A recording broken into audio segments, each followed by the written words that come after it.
being. At the end, I am not pen on paper. I'm not anonymous. I'm a human being created by God. Thanks.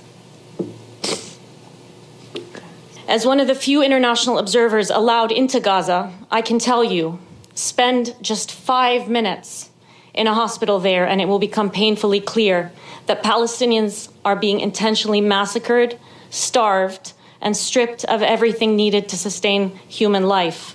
I remember the silence of the woman brought into the hospital injured, staring blankly and unable to speak. She had given birth 1 week earlier. She couldn't find her 7-day-old baby.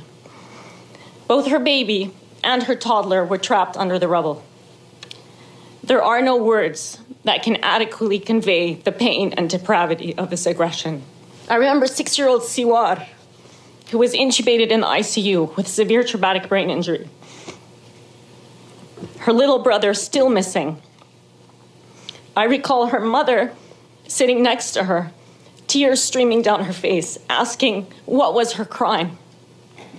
I didn't have the heart to tell her that Siwar, with her beautiful, long, dark lashes and curls, would likely never talk or interact fully if she were to survive. These are not exceptional stories. Every single person I met in Gaza has lost family, has lost friends, colleagues, neighbors, violently taken from them. Every child in Gaza is living this horror. I constantly think of these children that I personally met, and I hope they are alive, surrounded by parents who are also still alive, that they're not maimed, not hungry, not thirsty, not sick, not cold as the winter encroaches on their tents, and not scared. At the same time, I know that that's an impossible reality for any child in Gaza today. On the eve of World Children's Day last week, the United States vetoed for the 5th time a UN Security Council calling for a ceasefire in Gaza.